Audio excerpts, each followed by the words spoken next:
하나님께서 우리에게 주시는 말씀입니다. 우리 사무엘상 10장 1절에서 27절입니다. 사무엘상 10장 1절에서 27절까지 말씀입니다.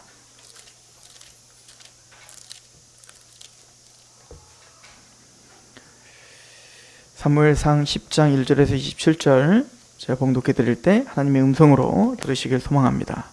제가 봉독하겠습니다. 이에 사무엘이 여호와께서 내게 기름을 부으사 그의 기업의 지도자로 삼지 아니하셨느냐. 내가 오늘 나를 떠나가다가 베냐민 경계 셀사에 있는 나의 묘실 곁에서 두 사람을 만나리니 그들이 내게 이르기를 내가 찾으러 갔던 암나기들을 찾은지라. 내 아버지가 암나기들의 염려는 놓았으나 너희로 말미암아 걱정하여 이르되 내 아들을 위하여 어찌하리요 하더라 할 것이요. 내가 거기서 더 나아가서 다볼 상수리 나무에 이르면 거기서 하나님을 배우려고 베델을 올라가는 세 사람을 만나리니 한 사람은 염소 새끼 셋을 이끌고 한 사람은 떡 세 덩이를 가졌고 한 사람은 포도주 한 가죽 부대를 가진지라. 자라 그들이 내게 문안하고 떡 두 덩이를 주겠고 너는 그의 손에서 받으리라. 그 후에 내가 하나님의 산에 이르리니 그곳에는 블레셋 사람들의 영문이 있느니라. 내가 그리로 가서 그 성읍으로 돌아갈 때에 선지자의 무리가 산당에서부터 비파와 소고와 저와 수금을 앞세우고 예언하며 내려오는 것을 만날 것이요. 내게는 여호와의 영이 크게 임하리니 너도 그들과 함께 예언을 하고 변하여 세 사람이 되리라. 이 징조가 내게 임하거든 너는 기회를 따라 행하라. 하나님이 너와 함께 하시느니라. 너는 나보다 앞서 길갈로 내려가라. 내가 내게로 내려가서 번제와 화목제를 드리리니 내가 내게 가서 내가 행할 것을 가르칠 때까지 7일 동안 기다리라. 그가 사무엘에게 떠나려고 몸을 돌이킬 때에 하나님이 새 마음을 주셨고 그날 그 징조도 다 응하게 하니라.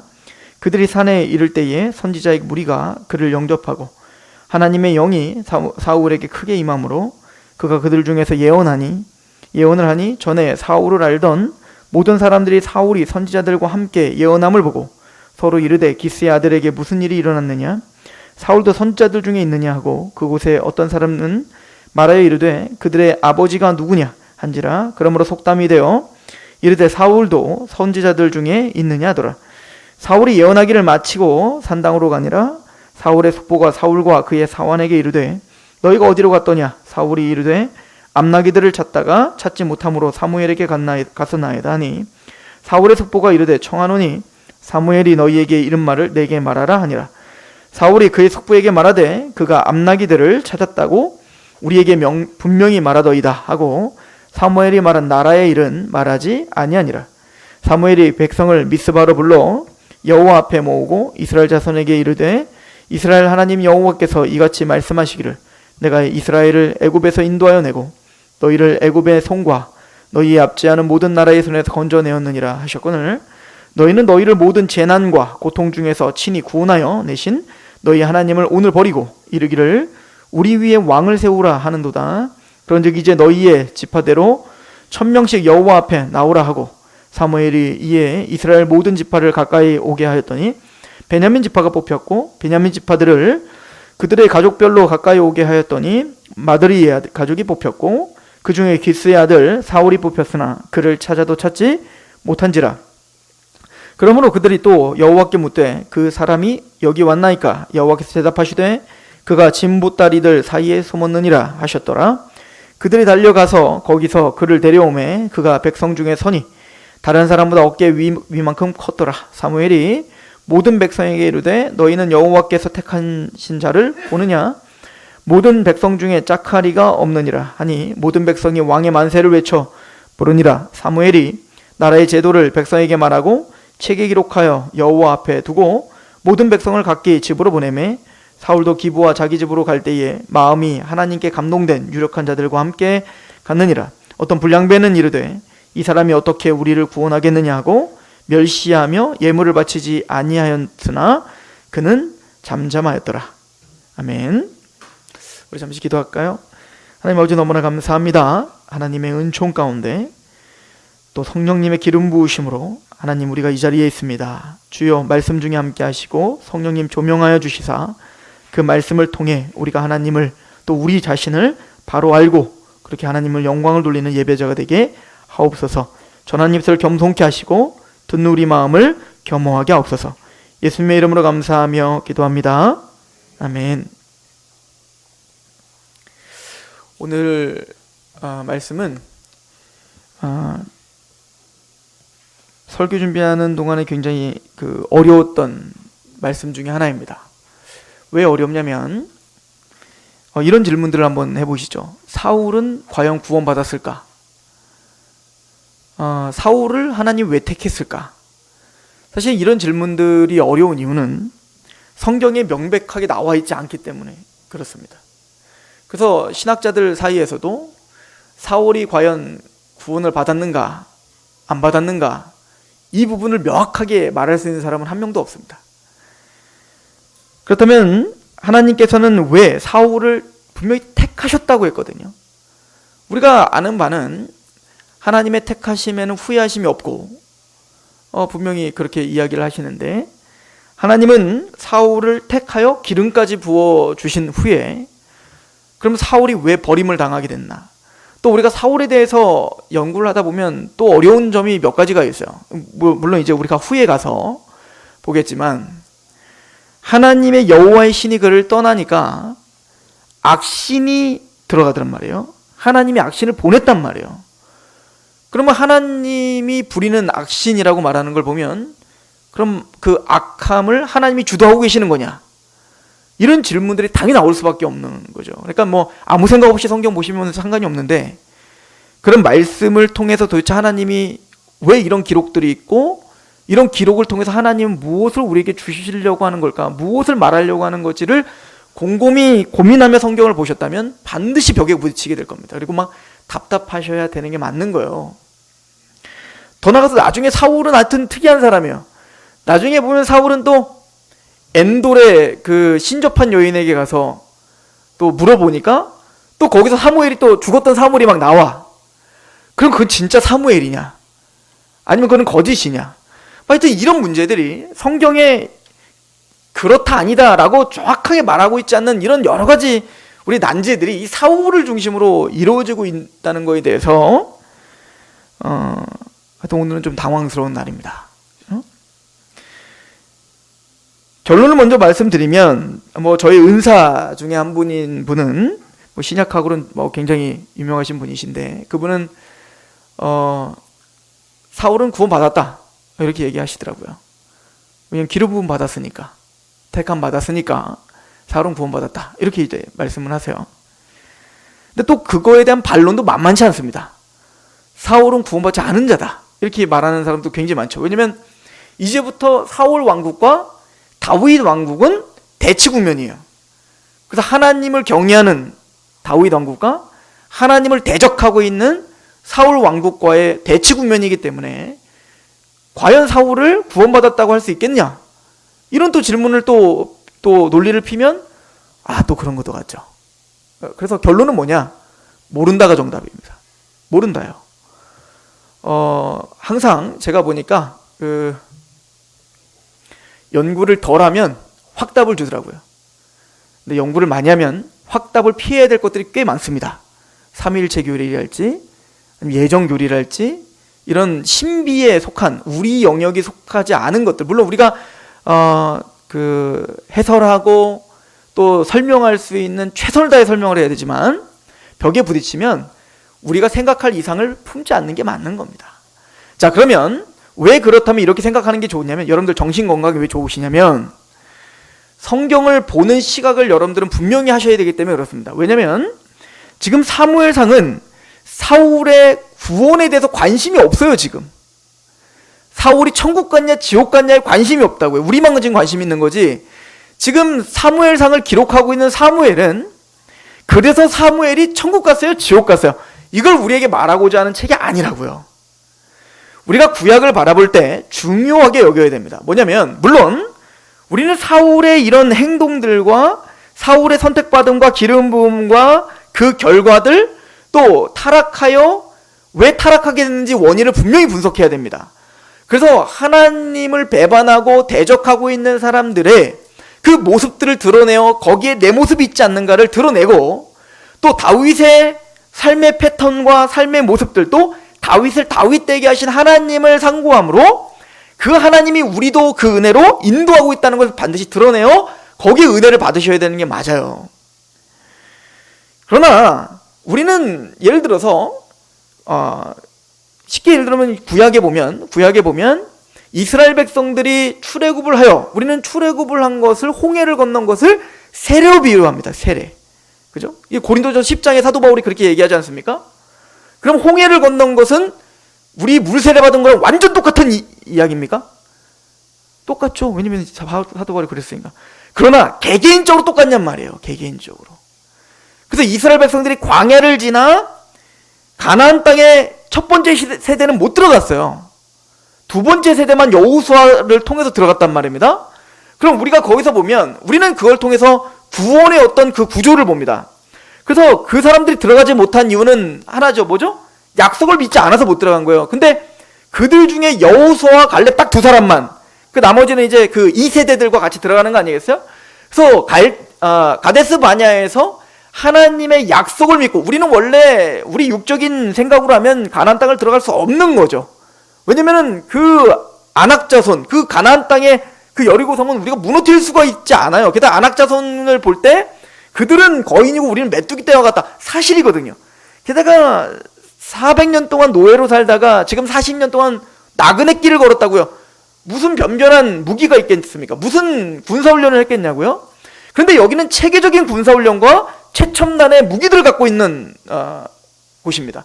거기 어떻게 이길 수 있겠냐고. 그러니까 가나안 땅 못 들어가는 게 맞죠. 그래서 이들은 믿음이 없어 가나안 땅 못 들어간다고 한 거예요. 현실만 보고. 근데 여호수아와 갈렙은 하나님의 약속을 믿음으로 가슴을 찢은 거 아닙니까? 무슨 얘기냐? 하나님은 저 땅을 우리에게 주기로 한 약속이 있지 않는가? 그러므로 그들은 우리 밥이다, 이랬던 거 아니에요? 그래서 결론은 그 여호수아와 갈렙 외에는 가나안 땅에 들어갈 수 없다. 우리는 그걸 통해서 하나님의 나라, 하나님의 유업이란 바로 그렇게 하나님의 약속을 믿음으로 들어가는 곳입니다 라고 충분히 우리는 설명할 수 있습니다. 그러면 가나안 땅에 못 들어가고 광야에서 죽은 그 이스라엘 모든 백성들은 다 지옥 간 거예요? 그거는 성경이 말하지 않는 거예요. 만약에 그런 식으로 해석해버리면 누구도 못 들어가죠? 모세도 지옥 간 거예요. 왜? 모세도 광야에서 죽었었거든요. 가나안 못 가요. 그러니까 우리가 성경을 해석할 때는, 신약적 관점으로 해석할 때에는 그 성경 구약의 이야기를 통해서 하나님이 주시고자 하는 메시지를 보면 되는 거지, 개개인적인 천국 갔냐 지옥 갔냐를 세세하게 설명하는데 관심이 없다는 얘기인 겁니다. 그러므로 우리는 사울의 이 이야기를 통해서 하나님이 우리에게 주시고자 하는 아주 중요한 메시지가 있다고요. 그 메시지를 찾는데 우리는 집중하셔야 돼요. 사울 천국 갔는지 지옥 갔는지는 뭐 100년도 채 안 돼서 우리 알게 될 겁니다. 그죠? 100년도 채 안 돼서 우리는 분명히 주님 나라에 갈 거고, 거기 있으면 구원 받은 거고 아니면 구원 못 받은 거죠. 뭐 그때 확인하시면 됩니다. 그러면 이 사울이 오늘 어쨌든 택함을 받아 하나님의 영을 부어짐을 당했다고요. 기름 부음을 당했다고요. 그 사건을 통해서 하나님이 우리에게 주시는 메시지가 무엇이며, 또 이 사울을 왕으로 세우신 하나님의 목적이 무엇인지를 우리가 물론 지난번에 우리가 간단하게 한번 보긴 했지만, 좀 더 자세하게 사울을 왕으로 세우신 하나님의 그 의도가 무엇인지를 우리는 분명히 해야 됩니다. 왜냐면 하나님은 어차피 사울 왕국을 영원한 왕국으로 세울 생각을 하지 않았습니다. 하나님은 어차피 다윗 왕국이 세워질 것을 알았어요. 그러니까 사울은 하나 중요한 다윗 왕국이 세워지기 전에 하나님이 뭔가를 보여주기 위한 하나의 도구입니다. 이건 또 어떻게 확답하냐? 이건 확답하셔야 돼요. 왜냐면 이미 야곱이 12아들들을 축복할 때 분명히 유다에게 언약을 했죠. 뭐라고? 너에게서 홀이 떠나지 않을 것이다. 너는 사자 새끼다. 이 얘기는 뭐죠? 왕의 지파라는 거예요. 홀이라는 건 그 왕권을, 통치가 바로 유다에게 있다는 거거든요. 또 모세도 유다에게 그렇게 설명을 했고요. 모든 선지자들이 다 그렇게 예언을 했지 않습니까? 다윗과 같은 왕. 그러니까 하나님은 다윗을 세울 거, 유다 지파가 왕족이 될 거고 그 유다 지파가 영원한 나라가 될 거라는 걸 분명히 했습니다. 그러니까 베냐민 지파인 사울은 잠시 잠깐 다윗이 나오기 전에 잠시 잠깐 왕위를 누리는 단발적인 왕인 것은 하나님이 작정하신 거예요. 그럼 여기까지 우리가 이해했다면 그럼 하나님 왜 그랬지를 우리는 봐야겠죠. 그죠? 그렇게 우리는 상고하셔야 됩니다.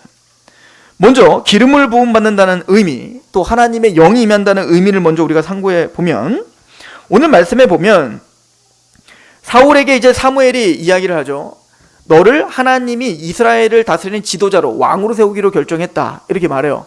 그랬더니 사울은 사실은 믿기지도 않고, 왜냐면 지금 아버지가 나귀 찾으러 가라고 했다가 나귀 찾다가 갑자기 뭐 성견자네 집에 가면은 나귀 어디서 찾을 수 있을지 물어보러 갔다가 갑자기 네가 왕이다 이러니까 깜짝 놀랐겠죠. 그런 상황에서 이게 믿기지도 않는다고요. 그리고 뒤후에 이제 사울의 행동들을 보면 사울은 왕이 되고 싶어하는 그 열망함이 있었던 사람은 아닌 것 같습니다. 그래서 막 왕으로 채택돼서 막 제비 뽑잖아요. 제비 뽑아서 이스라엘 전체 지파 다 모여가지고 사울의 집안 베냐민 지파 먼저 나오게 하고, 제비 뽑아서 베냐민 지파 나오게 하고, 베냐민 지파에 또 그 사울의 그 집안을 나오게 하고, 그 중에 기스의 집안을 나오게 하고, 그 다음에 사울 어디 갔어? 그랬더니 없는 거잖아요. 그래서 하나님께 또 물어보죠. 하나님, 사울이 왔습니까? 안 왔습니까? 왜 이렇게 고생시키냐고요. 빨리빨리 나오지. 그래서 또 없어갖고 하나님이 또 왔다. 그러니까 어디 숨었다는 것까지 다 얘기해 주세요. 그 짐 속에 숨었다. 그러니까 그때서야 꾸역꾸역 나와가지고 한 걸 보면 이 사울은 긴가민가 하는 그런 마음이 있었을 거라고요. 그러니까 하나님은 사무엘에게 뭐라고 했냐면, 네가 이제 돌아가는데, 기름을 붓고 네가 돌아가는데 3가지 징조가 너에게 있을 거야 라고 이야기를 했죠. 첫 번째 징조는 오늘 보면 라헬의 묘실 곁에 서서 거기서 2사람을 만날 거라고 하는 거죠. 2사람을 만났을 때 어떤 얘기를 할 거냐라고 했더니 아버지가 너희를 네가 찾았던 나귀 찾았다. 그런데 나귀는 찾아서 아버지가 지금 굉장히 기뻐하고 있는데, 사울아, 너희 아버지가 너의 행방이 묘연하여 걱정하고 있다. 이거를 전해줄 거라는 거예요. 그리고 두 번째는 뭐냐면 다볼 상수리 나무에서 3사람을 만날 건데, 한 사람은 염소 3마리를 끌고, 한 사람은 떡 3덩이를 갖고 있고, 뭐 한 사람은 포도주 한 부대를 갖고 가서 이제는 하나님께 제사 드리러 올라가는 사람을 만날 거다. 그리고는 그 사람들이 떡 2덩이를 누구에게 줄 거라는 거예요. 사울에게 주는 그런 일을 있을 거다. 그리고 3번째는 여호와의 산에 가고 있는데, 여호와의 산에서 막 비파와 수금과 막 찬양을 하면서 내려오면서 찬양하며 예언하고 있는 선지자들을 만나게 될 것이다. 이게 3가지 징조였어요. 그럼 하나님이 왜 이런 징조를 보여주냐면, 하나님은 어쨌든 사울을 왕으로 삼아주기로 결정했고, 근데 아직은 사울이 그거에 대한 확신이 없다고요. 이게 참 놀라운 일인데, 사실은 사울이 지금 누굴 모르냐면 사무엘을 몰라요. 이거는 조금 사울이 좀 문제가 있는 건 사실입니다. 왜냐면 사무엘을 모를 수가 없어요. 이미 전쟁의 영웅이고요, 사무엘은. 그리고 선지자 중에 선지자가 사사고요. 그래서 사실은 모를 수가 없는데, 사울은 그거에 관심이 별로 없었던 건지 사무엘을 알아보지 못했죠. 물론 또 뭐 오늘날처럼 우리가 뭐 인터넷이나 이런 그 매스컴이 발달되지 못하니까 얼굴을 못 알아봤을 수도 있는데, 아무튼 그 사무엘을 만나서 네가 왕이 될 거야 라고 말했을 때 어떤 마음이 들까요? 이상한 사람이 나한테 이상한 소리 하고 있네. 그러고 갈 거 아닙니까? 그러니까 하나님은 그거 세심하게 배려해주고 있는 거예요. 그게 아니라 이것은 사무엘의 혼자 개인적인 독단적인 얘기가 아니라 이게 하나님의 뜻이야를 알려주기 위해서, 그리고 사울을 설득하여 네가 왕이 되어야 된다는 것을 이야기해주기 위해서 하나님은 3가지 징조를 보여주고 계시는 겁니다. 그죠? 이거 꼭 기도원 보고 너 못 믿겠거든, 나한테 징조를 구하라. 그래 징조 구하는 거 아니겠어요? 그런 것처럼 사울이 그 3가지 징조를 하는데, 그 3가지 징조의 의미는 뭘까? 박윤선 박사는 이 3가지 징조를 이렇게 설명을 하더라고요. 첫 번째 징조는 라헬 묘실에서 2사람을 보는데, 그 2사람이 이제 나귀는 찾았는데 아버지가 당신을 걱정합니다. 이거는 뭐냐면 아버지는 나귀 찾으러 보냈더니 아들의 행방이 묘연해졌다고요. 그런데 왕이 돼서 돌아왔어. 이게 뭐죠? 하나님의 섭리와 하나님의 지혜, 이것을 보여주는 거다. 하나님은 이렇게 우리가 생각할 때에는 암담하고 끝이근 같은 상황이지만 우리가 상상할 수 없는 하나님의 일을 하고 계신다. 이것을 알려주는 하나의 사인이다. 두 번째는 3명이서 떡 3덩이와 포도주와 또 그 염소 생마를 들고 하나님께 제사를 드리러 올라가는 그 사람을 만나는 것은 바로 네가 앞으로 하나님의 그 지혜와 섭리를 의지해야 될 뿐만 아니라 너는 하나님께 제사 드리며 하나님께 예배하는 것을 우선으로 드려야 될 사람이다 라고 하는 걸 강조한다는 거예요. 그리고 세 번째는 그런데 이 모든 일들은 바로 그 하나님의 산에서 내려오는 그 선지자들을, 예언하는 선지자들을 보면서 바로 하나님의 말씀대로 해야 된다. 이 모든 것들은 하나님의 계시에 의존하여 하나님의 말씀에 의거한 제사요, 하나님의 말씀에 의거한 섭리로 이 나라를 통치해야 될 그런 바로 하나님의 사람이 되어야 되고 왕이 되어야 된다 하는 것을 보여주는 것이다 라고 이야기를 합니다. 그런데 그런 것 같습니다.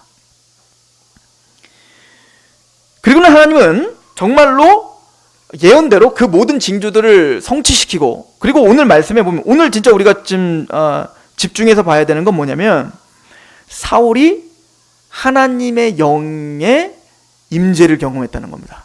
그죠? 오늘 말씀을 봅시다. 이게 오늘 사실은 집중해서 봐야 될 내용입니다. 우리 5절부터 보면요. 그 후에 내가 하나님의 산에 이르르니 그곳에는 블레셋 사람들의 영문이 있느니라. 내가 그리로 가서 그 성읍으로 들어갈 때 선지자의 무리가 산당으로부터 비파와 소고와 저주와 수금을 앞세우고 예언하며 내려오는 것을 만날 것이요, 내게는 여호와의 영이 크게 임하리니 너도 그들과 함께 예언을 하고 변하여 새 사람이 되리라. 이 징조가 내게 임하거든 너는 기회를 따라 행하라. 하나님이 너와 함께 하시느니라. 너는 나보다 앞서 길갈로 내려가라. 내가 내게로 내려가서 번제와 화목제를 드리니 내가 내게 가서 내가 행할 것을 가르칠 때까지 7일 동안 기다리라. 그리고는 이제 9절에 보니까 그가 사무엘에게 떠나려고 몸을 돌이킬 때 하나님이 새 마음을 주셨고 그날 징조도 다 응하였다 라고 말합니다. 그리고는 이제 진짜로 하나님의 크게 영이 임하니까 사울이 뭐요? 예언을 하죠. 10절. 그들이 산에 이를 때에 선지자의 무리가 그를 영접하고 하나님의 영이 사울에게 크게 임함으로 그가 그들 중에 예언을 하니 전에 사울을 알던 모든 사람들이 사울이 선지자들과 함께 예언함을 보고 서로 이르기를 기스의 아들에게 무슨 일이 일어났느냐, 사울도 선지자들 중에 있느냐 하고 그곳에 어떤 사람은 말하여 이르되 그들의 아버지가 누구냐 한지라. 그러므로 속담이 되어 이르되 사울도 선지자 중에 있느냐 하더라. 이게 하나의 속담이 됐다는 거예요. 그러니까 예상치 못한 사람이 예상치 못한 일을 할 때 속담이 그런 거예요. 사울도 선지자 중에 있나? 그러니까 사울의 삶을 아는 사람들은 사울이 선지자가 될 거라고는 꿈에도 생각 못했던 사람이었던 거예요. 우린 여기까지 이제 아는 거죠. 그러나 그 사울에게 하나님이 영이 임하여, 이게 바로 기름 붓는 의미인 거죠. 하나님의 영이 임하여 예언을 했다라고 이야기를 합니다. 우리는 우선 하나님의 영, 성령님을 통해서 기름 부음 받는다는 의미를 우리는 좀 참고해야 되는데, 우리 이미 앞서서 설명을 했어요. 그 기름 부음 받은 자, 이게 바로 메시아 그리스도라고 했죠. 이거를 기름 부음 받은 자를 직역해서 히브리어로는 메시아고, 이걸 헬라어로 뭐예요? 그리스도라고 하는 거예요. 기름 부음 받은 자. 그래서 구약에 기름 부음 받는 직제는 3가지가 있다고 했죠. 왕, 제사장, 선지자입니다. 그죠? 왕은 하나님의 기름 부음 받은 자가 되어서 하나님의 백성을 하나님의 뜻대로 통치하는 자예요. 그리고 선지자는 뭐죠? 하나님의 편에서 그 왕 노릇을 할 때 왕은 혼자 독단적으로 자신의 지혜로 하면 안 돼요. 그래서 솔로몬이 하나님께 천번제사를 드린 다음에 하나님이 너 너무 이쁘다, 내가 뭐 하나 줄까? 라고 할 때 구했던 게 지혜잖아요. 그 지혜라는 건 내가 잘 먹고 잘 살 수 있는 지혜를 말하는 게 아니에요. 그 지혜라는 뭐죠? 내가 아직 어린아이라 선악을 분별할 수가 없습니다. 그럼 내가 판결할 때 선악을 분별할 수 없으니까 선악을 분별할 수 있는 지혜를 주세요. 낮아진 마음을 주십시오. 이게 아담이 선악과를 따먹지 않았던 그때 시절을 생각하시면 되는 겁니다. 그러니까 하나님의 뜻, 하나님 앞에 서서 하나님의 뜻을 전달하여 그 하나님의 왕권을 존중하는 왕이 돼야 된다는 거죠. 선지자는, 왕과 선지자는 그래서 항상 같이 있어야 돼요. 그러니까 다윗에게 나단 선지자나 갓 선지자가 계속 있었고, 또 사울에게는 사무엘이 계속 야단치는 거 보세요. 또 엘리야나 엘리사 모두가 다 누구에게 지금 뭐라고 합니까? 왕들에게 뭐라고 하는 거 아니에요. 그러니까 하나님의 나라의 이 왕들은 반드시 선지자의 말씀을 들어 선포하고 다스리는 왕이어야 되는 거예요. 세 번째는 제사장이죠. 제사장은 뭐요? 인간을 대표하여 하나님과 인간의 그 깨어진 관계를 회복하고 제사를 드리고 예배를 드려주는 사람이 바로 제사장이에요. 이게 바로 그 성령의 기름 부음 받은 새 직제입니다. 그래서 성령이 임한 자는 특징이 있는데 성경에 보면 성령이 임한 자의 첫 번째 특징은 바로 예언을 하더라는 거예요. 예언. 그래서 오늘도 보면 사울이 성령님의 기름 부음을 받아 뭐 하세요? 예언하죠. 그러니까 예언이라는 것은 이게 원래 예언자라고 쓸 때 그 원어가 나비예요. 나비. 날아다니는 나비가 아니라 나비라는 히브리어예요. 그 나비라고 하는 뜻은 뭐냐면 하나님의 말씀을 맡아 대언하다 이런 뜻이에요. 그 하나님 말씀을 대언한 것 중에는 미래를 예측하는 것도 있죠. 근데 그건 20%도 안 됩니다. 대부분은 다 뭐냐면 하나님의 말씀, 즉 모세 오경을 기초하여, 그러니까 그 경전을 기초해서 그 말씀에서 떠났다 안 떠났다를 책망하고 하나님의 뜻을 전달하는 자가 나비들이에요. 그러니까 선지자들이란 말입니다. 그러니까 이 예언자라는 것은 성령이 임하면 첫 번째 하나님의 말씀을 이해하고 하나님의 말씀을 대언하는 자들이 바로 나비예요. 그래서 사도행전에도 보면 사도들이 오순절 성령 강림에 강력하게 임하니까 반복적으로 드러나는 성령님이 충만할 때 일어나는 특징이 반드시 있습니다. 뭐죠? 은사인가요? 아니에요. 막 방언인가요? 아니에요. 성령님 충만하면 반드시 나타나는 게 뭐냐면 하나님의 말씀을 담대히 전하더라는 겁니다. 그래서 예수님도 제자들에게 뭐라고 합니까? 너희들이 잡혀갈 거고 왕들 앞에 섰을 때 뭔 얘기할까 걱정하지 말라는 거예요. 성령님이 너에게 할 말을 주실 거다. 이렇게 말을 하죠. 그래서 성령님이 임하시면 첫 번째 예언자가 되는 겁니다. 하나님의 말씀을 담대히 전파하는 거죠. 자, 두 번째는 뭡니까? 바로 왕권이죠. 그 자기 통제가 시작되는 겁니다. 그래서 능력이 임해요. 그러니까 이건 사사들에게 임했는데 삼손 같은 경우 사실은 여호와의 신이 임하더라 이 말이 많이 나오는 곳이 어디냐면 사사기예요. 기드온에게, 뭐 입다에게, 그리고 특별히 누굽니까? 삼손에게. 그러니까 삼손에게 하나님의 영이 강하게 임하니까 어떻게 하냐면 다 때려 죽이더라 이거예요. 그래서 원래 사실은 이 사울에게도 기회가 닿는 대로 행하라 이렇게 말하죠. 이 얘기는 뭐냐면 하나님이 너에게 주신 사명은 블레셋을 치고 정복하고 하나님의 백성들을 구원하라는 얘기인 겁니다. 그러니까 성령님이 임하면 강력한 능력으로 어떻게 하죠? 지배하고 통제하고 통치합니다. 이게 사사들을 통해서 우리에게 보여준 메시지인 겁니다. 그래서 우리에게 적용을 한다면 성령님이 임하면 자기 절제가 되죠. 우리 안에 어두운 세상들을 어떻게 해요? 사단의 권세를 제어하고 하나님의 것으로 채우게 하는 거예요. 이게 바로 왕 노릇을 하는 것이죠. 더 나아가 우리에겐 복음을 주셨습니다. 그래서 이 세상 신이 믿지 않는 자들의 마음을 혼미하게 하고 있는데 그래서 영광의 그리스도의 복음의 광채를 비치지 못하게 하고 있다. 고린도서 4장 4절 흑암에 권세했던 너희를 건져내사 이렇게 표현한단 말이에요. 근데 우리가 전하는 복음이 그 사단의 권세를 부셔버리고 그리고 거기에 예수 그리스도를 아는 지식, 하나님을 아는 지식으로 충만하게 만들 수 있는 그 힘이 누구에게 있는, 우리에게 있는 게 아니라 우리가 갖고 있는 뭐가 있죠? 복음의 그런 능력이 있다고요. 그래서 우리는 뭐죠? 하나님의 영이 임한 자는 예수를 주라 고백할 수 있고 우리가 고백하는 그 복음이 사단의 권세를 부셔버릴 수 있는 힘이 된다, 능력이 된다. 이렇게 우리는 연결될 수가 있을 거예요. 자, 세 번째는 바로 그 제사장이죠. 제사장인 것은 바로 예배자가 된다는 거예요. 성령님이 임하면 반드시 나타나는 역사는 하나님 말씀을 맡아 대언하고 또 우리가 통제하고 통치하는 왕이 되고 세 번째는 뭐요? 하나님께 예배자가 된다는 거예요. 이거는 에베소서에 잘 나와 있죠. 너희들은 술 취하지 말라 이는 방탕한 것이요 세월을 아끼라는 거 아니겠습니까? 너희는 성령의 충만을 받아라. 그럼 어떤 일들이 일어납니까? 시와 찬송과 신령한 노래들로 서로 화답하며 너희 마음으로 주께 노래하며 찬송하며 범사에 우리 주 예수 그리스도의 이름으로 항상 아버지 하나님께 감사하며. 그러니까 성령님이 우리 안에 임하시면 예배자가 되죠. 하나님을 영화롭게 하죠. 하나님이 행하신 그 일들로 기뻐하며 찬양하는 자가 되죠. 이게 바로 성령님이 임했을 때 우리의 모습들인 거예요. 하나님 말씀의 통제를 받고 또 하나님의 말씀으로 우리를 다스리고 그리고 그 하나님의 말씀과 그 은혜 때문에 하나님을 시와 찬송으로 노래하고 예배하는 것, 이게 하나님의 온전한 형상입니다. 원래 아담을 이렇게 창조했죠. 그래서 아담을 하나님은 왕으로, 제사장으로, 선지자로 창조한 겁니다.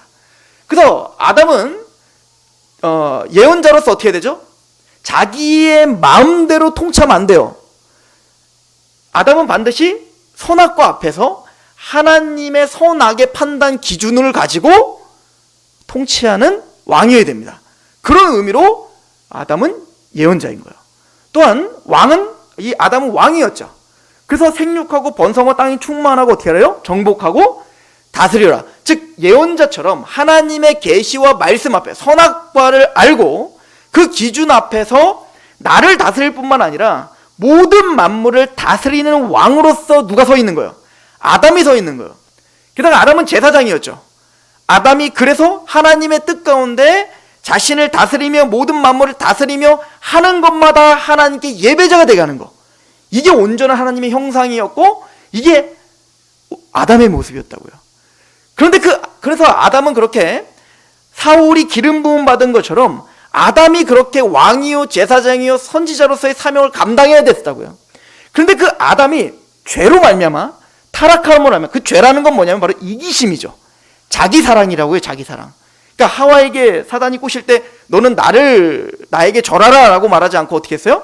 네가 그거 먹으면 네가 하나님처럼 될 거야. 그러니까 내가 하나님처럼 돼야 되고 내가 왕이 돼야 하고 내 맘대로 살아야 되고 내 뜻대로 돼야 되는 거예요. 그러니까 자기 사랑이죠. 이 자기 사랑으로 똘똘 뭉친 게 바로 원죄예요. 죄성이란 말입니다. 그런 것처럼 아담이 바로 자기 사랑으로 인하여 하나님을 대적하고 하나님을 오해하기 시작했죠. 그걸 죄라고 합니다. 마찬가지로 사울도 똑같아요. 사울도 하나님께 기름 부음을 받을 때는 굉장히 겸손한 모습으로 시작을 하는 것 같습니다. 왕이 되기 싫어했고 도망다니고 나는 될 자가 아닙니다. 우리는 이스라엘 중에 가장 작은 베냐민 지파 아닙니까? 그리고 왕을 세우니까 막 숨고 그랬단 말이에요. 물론 이제 이것도 이제 사울을 평가하는 이제 그 두 가지 평가. 만약에 사울이 그렇게 시작을 했는데 다윗처럼 하나님을 경외하는 왕으로 끝났다면 그건 겸손이었을 거예요. 근데 사울의 뒤의 모습을 보니까 이게 오래가지 않아요. 조금 있으면 바로 그냥 2년 왕이 된 다음에 2년부터 갑자기 막 이상해지거든요, 사울이. 근데 그 열매들을 보니까 그건 겸손이 아니라 어떻게 보면은 그냥 자기 사랑하는 마음이 컸다. 이게 좀 맞지 않나 이 생각이 들어요. 그러니까 이것도 물론 평가는 엇갈립니다. 신학자들마다 이거는 겸손이었다. 아니다. 이거는 애초부터 하나님을 믿음이 없는 거고 두려워하는 거였고 이거는 아예 그냥 처음부터 그냥 싹수가 노랬다. 뭐 이렇게 평가를 하기도 해요. 근데 제가 보기에는 그냥 객관적으로 볼 때에는 사울은 어쨌든 자신이 왕을 될 자격이 안 됐다는 걸 인정했을 것이고, 그리고 어쨌든 하나님의 은총 가운데 제가 사실은 그 부정적인 평가를 자꾸 하다가 그럼 우리는 나은가? 여러분들은 무슨 자격이 되고 무슨 처음부터 겸손하고 하나님 앞에 뭔가 돼갖고 다 우리가 기름 부음 받은 겁니까? 전 그래서 그렇게 평가하는 것이 맞지 않다고 생각해요. 우리 또한 두려웠고 우리 또한 자격이 안 되고 우리 또한 하나님 앞에 아무런 조건이 없는데도 우리를 하나님의 은총으로 우리를 끄집어내요 선택하여 구원시켜 주신 거지. 그러나 다윗도 마찬가지예요. 다윗이 처음부터 다윗이 왕처럼 생겼겠습니까? 그게 아니라 하나님은 다윗을 그 집안에서도 사실은 알아주지 않았던 막내 아들, 왕이 될 거란 왕감이라고는 전혀 생각하지 않았던 그 막내 아들로, 또 아무런 힘도 없어 보이는 어린아이를 하나님은 선택했던 걸 보면 하나님은 그 은총 가운데 선택했던 것은 동일했던 것 같아요. 그죠? 그러나 이 사울은 그런 하나님의 은혜와 은덕을 경험해 보니까 자기 왕이 재밌는 거예요. 자기 말대로 이리 오면 이리 오고 저리 가면 저리 가야 되는 거죠. 그러니까 자기 만족을 위해서 왕권을 활용했던 것 같습니다. 이스라엘 왕의 특징이 있어요. 여러분들 왜 하나님이 이스라엘을 선택했을까요? 게다가 이스라엘 선택해서 아브라함을, 원래 어디 살았던 아브라함을, 갈대아 우르에 살았던 아브라함을, 여러분들 지도가 이렇게 생겼어요. 여기 이렇게 지중해가 보이죠? 지중해가 있으면 이쪽은 아프리카 대륙이고 이쪽은 유럽 대륙이고 여기는 아시아란 말이에요. 원래는 이제 그 아브라함이 이쪽 아시아 쪽 동쪽 이제 그 바벨론 지역에 살았던 사람인데 하나님은 굳이 아브라함을 선택해서 너는 어디로 오라는 거예요? 가나안 땅으로 오라는 겁니다. 근데 이 가나안 땅이 왜 이렇게 중요한 지점이냐면 하나님이 우리 지도를 쫙 펴보면 가장 중심인 지점이잖아요. 근데 여기가 유럽이 만약에 아프리카를 진출하기 위해서는 어디를 밟고 가야 돼요? 팔레스틴 땅을 밟고 가야 돼요. 만약에 아시아의 징기스칸이 아프리카와 유럽을 정복하려면 어디를 밟고 가야 돼요? 둘 다 이 팔레스타인을 다 밟고 가야 되는 겁니다. 그럼 아프리카의 예를 들어 이집트 파라오가 유럽과 아시아를 정복하려면 어디를 밟고 가야 돼요? 팔레스타인을 밟고 가야 되는 겁니다. 그러니까 이리 밟히고 저리 밟히는 곳이 바로 팔레스타인 땅이 전 세계의 유일한 곳입니다. 거기가. 그러니까 그런 유일한 곳에 여러분들이 사랑하는 자녀에게 만약에 나라를 하나 건국하게 해줄게. 그러면 여러분들 팔레스타인 땅에다가 건국하게 해줄래요? 그건 미친 짓이죠. 망하게 하는 지름길이잖아요.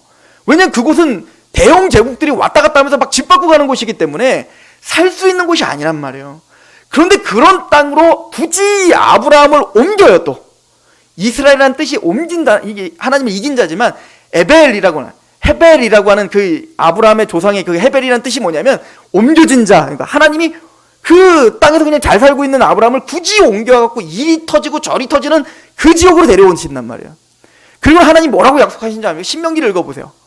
왕의 신학. 그러니까 이제 이 왕의 신학, 신명기 신학이 사실은 이 사무엘상하를 지금 잡고 끌고 가고 있는 건데 거기에서 몇 가지를 명하시는데 첫 번째는 뭐냐면 말을 많이 두지 말라 이거예요. 이게 무슨 얘기죠? 군사를 키우지 말라는 거예요. 또 뭐죠? 남의 나라를 의지하지 말라는 겁니다. 정치 의지하지 말라는 겁니다. 그럼 거기서 어떻게 하라고요? 죽으라는 얘기밖에 더 됩니까? 강력한 대형 제국들이 왔다 갔다 하면서 짓밟는데 차라리 그곳에 너희들은 강력한 무기를 빨리 개발하고 강력하게 너희들이 빨리 준비를 해서 정복하는, 너희들 정복을 당하지 않도록 너희가 그 중심에서 대형 제국을 너희가 먼저 선제 공격해갖고 너희가 대형 제국을 만들어라. 이래도 부족한 판에 굳이 거기에 옮겨서 어떻게 하라? 군사도 만들지 말고 남의 나라도 의지하지 말고 한마디로 어떻게 하는 거야? 죽어라. 이 얘기밖에 안 되는 거잖아요. 하나님 그걸 명하시는 겁니다. 그리고 근데 하나님 죽어라고 아니라 네가 복의 근원이 될 거야. 근데 복의 근원이 될 수 있는 방법은 하나님을 경외하라 이거예요. 그거 하나다. 하나님의 율법을 주야로 묵상하라. 하나님의 율법을 가까이 하면 너희가 살고 하나님의 율법을 멀리하면 너희는 죽는다.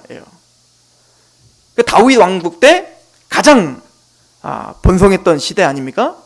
그러니까 이스라엘에게 요구하는 건 딱 하나입니다. 왕에게 요구되는 건 딱 하나예요. 뭐죠? 하나님을 경외하는 겁니다. 그 어떤 인간을 의지하지 말고 하나님을 의지할 때 살 수 있다는 것을 보여주는 게 바로 그 땅이란 얘기인 거예요. 하나님은 그래서 굳이 팔레스틴 땅에 이스라엘을 이주시키고 그리고 그곳에 하나님의 왕국을 지금 세우겠다. 왜요? 하나님이 행하시는 일을 봐라 얘기인 거예요. 누구 보고? 전 세계 사람들아, 모든 나라 사람들아, 하나님이 행하시는 일을 봐라 이건 거죠. 이게 바로 하나님이 이스라엘을 그 땅에 살게 하시는 겁니다. 그런데 사울은 하나님을 의지하기보다 군사력을 의지하고 자기를 의지하기 시작한 겁니다. 이게 사울의 타락의 이유예요. 그죠? 자기가 제사를 드리고 하나님 말씀대로 살지 않고 사무엘이 제사를 드려야 되는데 자기가 제사를 해버리고 또 하나님은 진멸하라고 하는데 자기가 마음대로 이건 좋은 거니까. 근데 다 뜻이 뭐냐면 첫 번째 제사 드렸는데 사무엘이 와서 왜 제사 드렸습니까? 그랬더니 뭐래요? 여호와께 은혜를 구하려고. 아니 하나님이 그 땅 아말렉 다 진멸하는데 왜 진멸 안 했어요? 좋은 건 하나님 드리려고. 이게 우리의 핑계가 될 수 있는 거죠. 우리가 생각하기에는 그게 하나님께 좋은 것처럼 보이고 우리가 생각할 때 그게 하나님께 최선인 것처럼 보이지만 그 근본적인 정신은 자기 사랑이지 하나님을 경외함이 전혀 없는 겁니다. 그러니까 우리가 조심해야 되는 거예요. 우리의 신앙이란 내가 생각해서 좋은 걸 하나님께 드린 게 신앙이 아니에요. 내가 보기에는 미련해 보인 것 같지만 하나님의 말씀 앞에 굴복하는 게 하나님을 경외하는 겁니다. 이거를 배우는 게 바로 이스라엘이고 그 이스라엘을 통치해야 될 자는 바로 그 중심으로 살아야 되는 겁니다. 그러나 사울은 여기서 넘어진 겁니다. 그래서 저는 사울이 천국 갔냐 지옥 갔냐를 보이는 게 아니라 사울의 모습이 아담처럼 보이더라는 겁니다. 아담의 모습을 재현하고 있는 겁니다. 아담은 에덴 동산의 왕이요 제사장이요 선지자였어요. 다스리는 자였고 하나님의 뜻대로 그 에덴이라는 곳을 하나님의 왕국으로 충만하게 할 뿐만 아니라 그 에덴을 통하여 이제는 온 땅이 하나님의 통치로 충만하게 해야 될 책임자가 바로 아담이었어요. 그럼 이스라엘의 왕이라는 것은 단순히 이스라엘의 왕으로 끝나는 게 아니죠. 출애굽기를 보면 너희는 제사장 나라라고요. 제사장 나라는 이게 그 시편 67편에 나오지 않습니까? 하나님이 너희에게 은혜의 빛을 비추사 하나님을 알게 하시고 우리를 통하여 땅끝까지 모든 민족이 하나님을 경배하게 하는 거. 이게 원래 이스라엘의 목적이고, 그럼 이스라엘의 왕의 목적은 거기에 있다고요. 그러기 위해서는 이 사울은 어떻게 됩니까? 하나님의 뜻 가운데 이스라엘을 통치할 뿐만 아니라 그 이스라엘, 겸손하게 이스라엘을 통치하는 것을 넘어 땅끝까지 이르러 하나님의 제사장 나라를 만들어 무리바다 덮음과 같이 하나님의 영광을 인정하는 걸 가득한 나라로 만드는 거. 이게 바로 사울의 본 사명이었다고요. 그러나 사울은 그거에 관심이 없어요. 나에게만 관심이 있어요. 나. 다윗이 나보다 더 인기 많아. 죽여버려. 나를 감히 나를 건드려. 나에게만 관심이 있지 하나님의 뜻과 그래서 하나님의 섭리를 이해할 생각이 전혀 없는 겁니다. 그게 죄인 거죠. 그래서 꼭 타락한 아담과 같이 타락한 사울의 모습을 우리에게 다시 한번 재현해주고 있는 겁니다. 근데 왜 이게 중요하냐? 하나님은 아담이 타락하자마자 하나님은 바로 창세기 3장 15절에 약속을 주시는 겁니다. 여자의 후손이 올 거다. 그 여자의 후손이 뱀의 머리를 밟으마. 사울이 타락하자마자 하나님은 누구를 약속하십니까? 다윗을 보내주시는 겁니다. 그 여자의 후손. 그래서 그 모든 대적자들, 우상숭배자들을 다 부셔버리고 블레셋을 다 부셔버리고 정말로 하나님을 경외하는 제사장의 나라로 세울 그 왕. 더 나아가 그 제사장의 나라를 넘어 이제는 그 다윗이 모든 주위의 나라들을 정복하여 그 나라를 하나님 앞에 굴복하게 하는 그 왕. 그래서 사무엘하 7장에 다윗의 언약이 시작되는 겁니다. 내가 너의 나라를 영원하게 하마. 그죠? 그리고는 그 다윗을 통해서 무엇을 우리에게 보게 하시죠? 그 다윗이 진짜 왕이 아니라 예수가 바로 그런 왕이다. 사울을 통하여 우리의 모습을 봅니다. 하나님, 내가 사울처럼 가장 좋은 걸 하나님께 바칩니다. 하나님께 예배합니다. 하나님께 드립니다. 이렇게 말하지만 사실은 우리의 모습을 돌아볼 때 사울이 우리 모습이라는 걸 우리는 발견합니다. 그래서 우리는 사실은 기름 부음 받았지만 우리는 여전히 하나님께 자기를 절제하는 왕이 아니요, 또 하나님의 말씀을 성령으로 담대하게 대언할 수 있는 자도 아니요, 우리는 또 여전히 하나님께 마음을 다하여 예배하는 자야 되는데 우리는 여전히 예배가 무너져 있는 자들 아닙니까? 그러니 함부로 사울을 탓할 수가 없는 거예요. 왜? 그 모습에 내 모습이 보이니까. 그래서 우리에게 필요한 것은 다윗 왕인 겁니다. 그 다윗을 바라볼 수밖에 없는 거예요. 우리 안에 예수 그리스도 외에는 우리를 온전하게 하며 제사장 나라로 만들며 하나님의 뜻을 성취할 수 있는 왕은 없다는 걸 배우는 겁니다. 그렇구나. 내가 하려고만 할수록 사울처럼 주님께 좋은 걸 드려야지. 그럼 뒤를 돌아봤더니 그게 다 이기적인 욕망으로 든 예배였던 것뿐이에요. 하나님께 내가 용서하며 살아야지 알고 봤더니 그것이 뒤를 돌아봤더니 나 잘나게, 나 잘 보이게 하여 칭찬받으려고 용서하며 살았더라고요. 우리에게 선한 것이 없다는 걸 깨닫는 겁니다. 오직 우리의 구원자는 그 후손 다윗과 같은 한 왕 예수 외에는 우리의 소망이 없다는 걸 알게 되는 겁니다. 저는 오늘 사울을 묵상하면서 우리가 집중해야 될 것이 바로 여기이지 않나 라고 생각을 했습니다. 하나님은 이 이스라엘을 사랑하십니다.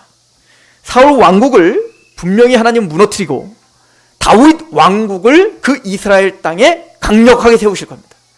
마찬가지로 나 자신이 지배하고 있는 사울 왕국이 무너져버리고 하나님의 나라, 예수 그리스도가 온전히 우리를 통치하는 나라로 우리를 반드시 만드실 거라는 확증을 가지시길 바랍니다.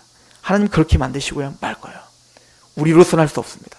그러나 다윗 왕이신 예수께서 그 영원한 나라를 우리 안에 이미 세우고 계십니다. 하나님 나라는 이미 우리 안에 시작이 됐다고요. 부족하지만, 자격이 없지만, 때로는 사울처럼 보이지만 여전히 우리는 예언자요, 여전히 우리는 제사장이요, 여전히 우리는 왕인 거예요. 저는 이 말씀들이 볼 때 하나님의 영이 임했다는 그 한마디만 보더라도 성경이 얼마나 그 말을 쫙 풀어서 얘기하는지 몰라요. 아담이 타락한 이후에 그 아담이 타락의 그 죄성이 절정에 이른 사건이 있어요. 그게 뭐냐면 하나님의 아들들이 사람의 딸들과 결혼하는 일이었습니다. 그건 뭐냐면 이제는 이 땅에 소망이 없어진 거예요. 하나님의 말씀대로 살았던 그 세세반열이 이제는 시간이 흘러 타락하여 이제는 그들도 세속화돼 버린 겁니다. 그러니까 이제는 하나님의 남은 자가 없어져 버린 거죠. 여러분들 소돔과 고모라가 왜 멸망했냐고, 왜 심판할 수밖에 없죠? 거기에 10명의 의인이 없어서 심판한 거 아닙니까? 그런 것처럼 노아의 방주 때에도 이제는 더 이상 하나님의 소망이 없는 거, 하나님의 백성들이 없어진 거 아니에요. 거기에 하나님의 은총에서 8명이라고 하는 노아와 그의 가족들이 살아났을 뿐입니다. 은혜를 입어. 근데 그 정점에 하나님 뭐라고 명하시냐면 하나님의 신, 그 하나님의 영을 이제 사람에서 내가 영원히 떠나게 한다, 이렇게 말하죠. 그래서 하나님의 영이 떠나요. 그리고 육체가 됨이라 라고 말합니다. 이제는 자신의 욕망과 자기 사랑으로 똘똘 뭉친 그것이 자기를 지배하는 그런 동물과 같은 그 본능이 지배하고 있는 나라가 돼버린 겁니다. 모든 제국이 된 거죠. 그런데 그 하나님이 떠났는데 구약 전체를 보십시오. 하나님은 하나님의 영, 성령을 부어주십니다.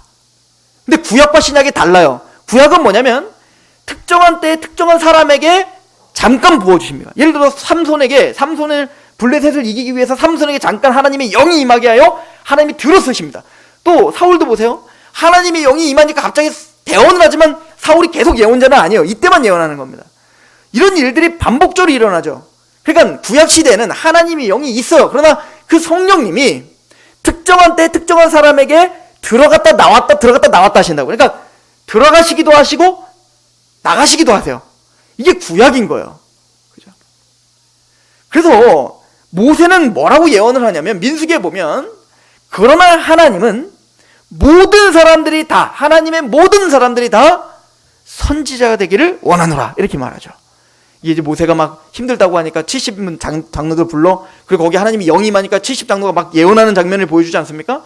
그리고 그 하나님의 영이 떠나니까 다 그쳤는데 한 사람만 또 장막에서 계속 예언하니까 여호수아가 아니 모세 쟤 보세요, 쟤 왜 혼자 예언해요? 그때 너 왜 시기하냐? 하나님은 모든 백성이 다 예언자가 되기를 원한다, 이렇게 표현했다고요. 이걸 요엘서가 뭐라고 예언하는 겁니까? 마지막 날에는 하나님의 영이 부어져 자녀들은 예언할 것이고 청년들은 환상을 보고 아비들은 꿈을 꾸게 되리라 라고 이야기를 했다고. 그리고 이걸 사도행전 2장에 그 요엘의 성취가 임했다. 그래서 오순절 강림 때 바로 그 요엘서의 성취, 모든 하나님의 육체가 이제는 하나님의 영이 임하는 사건이 일어났다는 거예요. 그러니까 구약 시대에는 들어갔다가 나갔다 하는 그 성령이 이제는 신약 성경 읽어보세요. 성령이 들어갔다 나갔다 이런 경우는 없습니다. 왜죠? 신약은 이제 뭐요? 그 성령이 그 육체를 하나님의 집으로 삼아 거주하시기 시작합니다. 즉 하나님의 백성들에게 강력하게 하나님의 성령이 부어지시고 다시 나가시는 일은 없는 거예요. 이제 뭐래? 고린도전서 3장 16절 17절에 너희가 하나님의 성전인 것과 하나님의 성령이 너희 안에 거하신지 알지 못하느뇨? 하나님의 성전이 거룩하니 너희도 거룩하라. 우리는 그 축복 가운데 사는 거예요. 사울은 하나님의 영이 임했다가 떠났지만 우리는 하나님의 영이 임하고 떠나지 않으십니다. 이게 다윗에게 한 얘기예요. 다윗에게 하나님의 영이 임하고 다윗에게 떠났다는 말이 없죠. 영원히 거합니다. 그리고 그 왕국에 영원히 거하겠다고 말합니다. 그리고 사무엘하 7장에 다윗에게 약속한 걸 보면 이렇게 말합니다. 내가 너희의 집을 사울과 같이 대우하지 않겠다. 사울은 내가 그렇게 버렸지만 내가 너는 버리지 않는다. 죄를 범할 때 징계할게, 이렇게 표현합니다. 하나님의 자녀가 되는 거죠. 하나님 그런 은총을 우리에게 부어주셔 이제는 그 성령이 우리 안에 임했습니다. 그 성령이 임하여 우린 제사장이요 왕이요 선지자요. 자격이 되지 않지만 예수께서 우리를 떠나지 않기에, 예수께서 우리를 위해서 십자가에 죽으셨고 성령이 말씀 탄식으로 위해서 간구하시고 아버지께서 그 아들을 내어주시기까지 하는 사랑이 우리를 붙들기에 우리는 영원히 하나님의 나라일 것입니다. 그 믿음을 갖고 그 예수를 붙들고 주님만 바라보며 승리하는 저람 되기를 축원합니다. 기도하겠습니다. 하나님 아버지 너무나 감사합니다. 사울의 이야기를 통하여 기름 부음 받음과 성령님의 임함이 어떤 의미인지를 상고했습니다. 사울은 타락하여 버림받은 것 우리는 바라보며 여러 가지 혼란이 있지만 이제 예수 그리스도 다윗과 같은 한 왕이 우리 안에 좌정하시사 성령님이 우리를 성전 삼아 주셨고 이제는 왕이요 제사장이요 선지자로서 그렇게 하나님 앞에 살아가는 하나님의 백성들이 되어서 버림당하지 않고 영원히 하나님의 영광스러운 자리까지 우리를 성장시켜 주시며 반드시 영화롭게까지 하실 것임을 믿습니다. 때로는 우리에게 쓰러지는 일이 있더라도 연약함이 있더라도 다시 한번 주 예수 그리스도의 복음을 붙잡고 일어나 걸어갈 수 있는 담대함을 허락하여 주옵소서. 예수님의 이름으로 감사하며 기도합니다. 아멘.